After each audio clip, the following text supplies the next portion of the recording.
Hello, thank you for listening. This is the near death experience of Deborah, and this experience occurred on September 17th, 1975. Open quote. I was pretty interested in watching them push on me, and glad I couldn't feel the pain anymore. I looked over and saw a boy I had known in junior high, Greg, and said, "Hi, Greg. What are you doing here?" Bear in mind, I didn't really look over and I didn't really say anything, but that's the only way I know to describe the communication. I remember saying, "What a silly thing to say." And he says, "It's okay." I could see he had the form. I remembered him. I could pull energy around me to form my earthly shape, and it would start to dissipate, and I would try and pull it around me again. And when it would start to dissipate, I knew I didn't need to pull the energy around me, and I would try not to. I think one of the reasons Greg was there was so I would know I was dead, as he was the only person I knew at the time who had died. I remember thinking when I first got there, before I noticed Greg, a great feeling of relief and overwhelming love and understanding everything. I thought, "Oh, yeah, I remember now. It's so simple. I will never forget again." But of course, I did forget everything. Behind me, not really behind, but I can't describe it any other way, were lots of people in a beautiful garden park, maybe 60 people, and they were all excited to see me, and I was so excited to see them. Almost jumping up and down type of excitement. I knew I was in my real home, and I knew that my life on earth was important, but it wasn't the most important part of my life. I remember thinking of it as I think of high school now, or maybe junior high. Important, something you need to do, but not the most important part of total life. I also saw, and I guess the only way to describe it is a life review, but it was in a flash, only momentary. But it about covered it. There were things I was embarrassed about and felt like I had to forgive myself for these acts. Then I could go be with my family. I knew these people were family, and I knew then that some of the people I knew in this lifetime as friends were also part of my greater real family. Greg then said, "You know, you have to decide real soon." And I said, "I know. I think I want to stay. It's so nice here." And he said, "Don't you want to be with your son?" I asked, "He isn't staying." Greg said, "No, he's going back." And I said, "I'm going back then." I didn't want to go, though. Then Greg left, and I went back in my body. I have often wondered if Greg is my son. End quote. Oh, that was a good story. I really liked her description of trying to pull the energy around her to form her earthly shape, and then it continuing to dissipate, and then she would continue to try to pull it back, and then she had to stop herself from doing that. That was pretty cool. There are some questions. Question: at the time of your experience, was there an associated life-threatening event? Answer: yes. Childbirth, clinical death, cessation of breathing or heart function. Oh, it looks like she was giving birth to her child.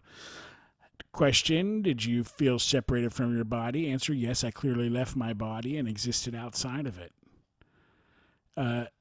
Rating your consciousness, I could remember my earth life, but also remember my other life and other people.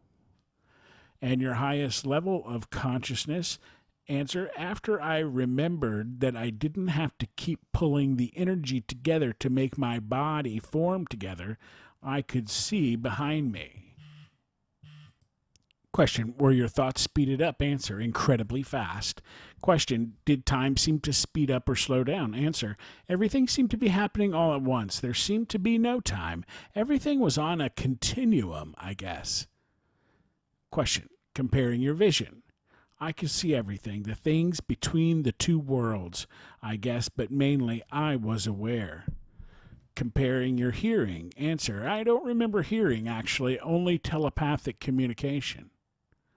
Question, did you pass into or through a tunnel? Answer, uncertain. I was first aware of being on the ceiling of the hospital room, and then behind me I saw where I could go onto if I wanted to.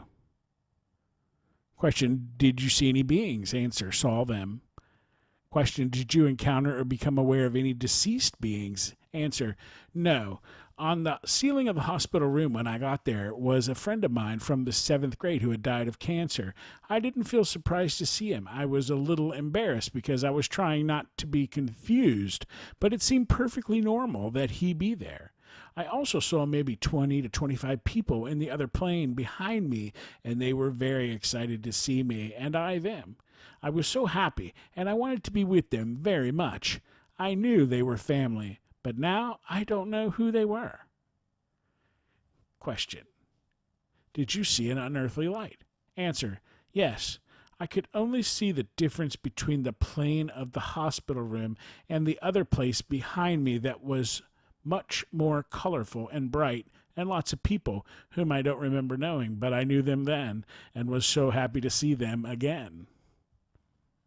Question, did you seem to enter some other unearthly world? Answer, different planes and being aware of both.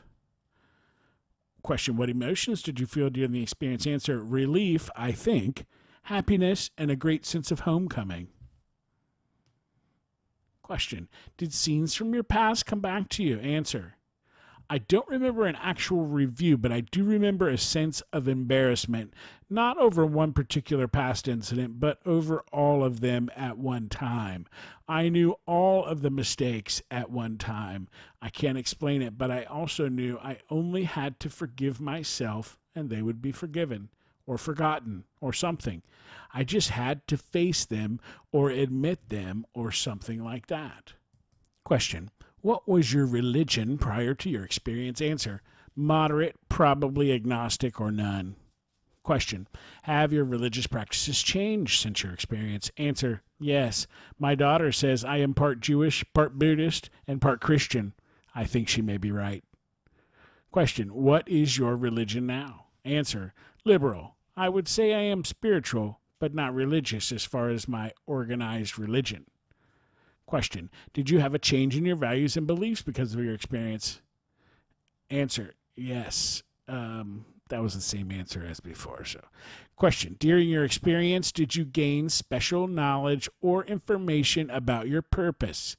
Question, no, I don't think the knowledge was special as far as spreading it around, but I felt a kind of remembering the why and how of everything that I had forgotten while in this life. Question, have your relationships changed specifically because of your experience? Answer, yes.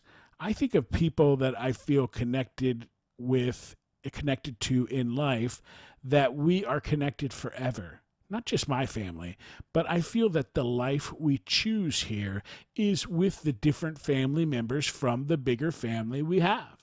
I think my family is my family, and it is really part of a much bigger family from the other side. While I don't know them as a family while we are here on earth, when we are there on the other side, we remember them. Maybe we choose to spend some time on earth with them another time. I don't know how to explain it. Question, was the experience difficult to express in words? Answer, yes. There were feelings I don't think I have ever had before. Deep emotional feelings. There was a sense of homecoming that I still can't explain. I thought, oh, I remember now. I won't ever forget again. But I did. Question, do you have any psychic, non-ordinary, or other special gifts after your experience that you did not have before the experience? Answer, no. I didn't really think so at the time or even later, but I do seem to be able to tell what people are thinking and why they do things they do. Maybe more empathy, I am not sure.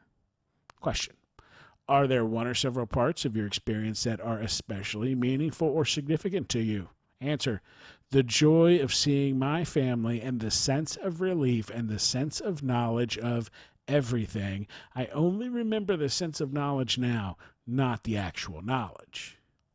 Question: have you ever shared this experience with others? Answer: no.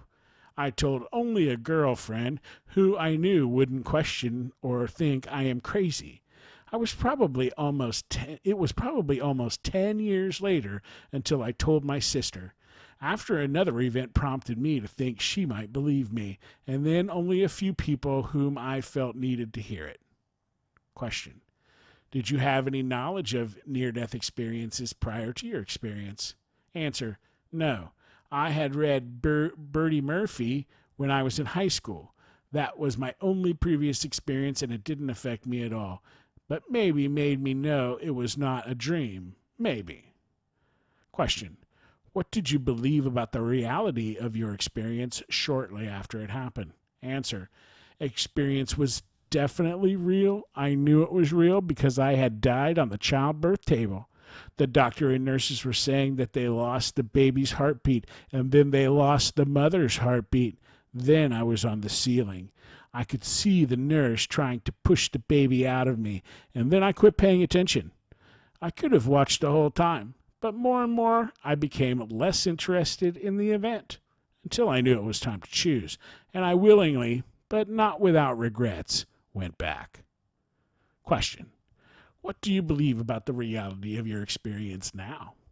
Experience was definitely real. I know it was real. I view it as another experience I had to have in this life. It is one of the bigger experiences, like my wedding or the birth of my 4 children, a big event like that, but just another event. In quotes for... Now, 2 more questions here. Question: did you have a change in your values and beliefs because of your experience? Answer: yes. I am not afraid to die, but I am happy to be here too. I enjoy knowing my children and my grandchildren, and I love them so much. I think I have made my children not afraid to die. If you are not afraid to die, you can have a much better life.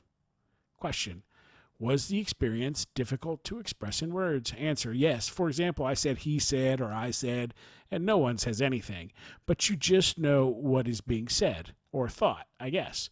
I say I saw my friend Greg, and I did see his body, and mine too, but it was just a great amount of energy that I could hold together in form, but it wasn't necessary to do so.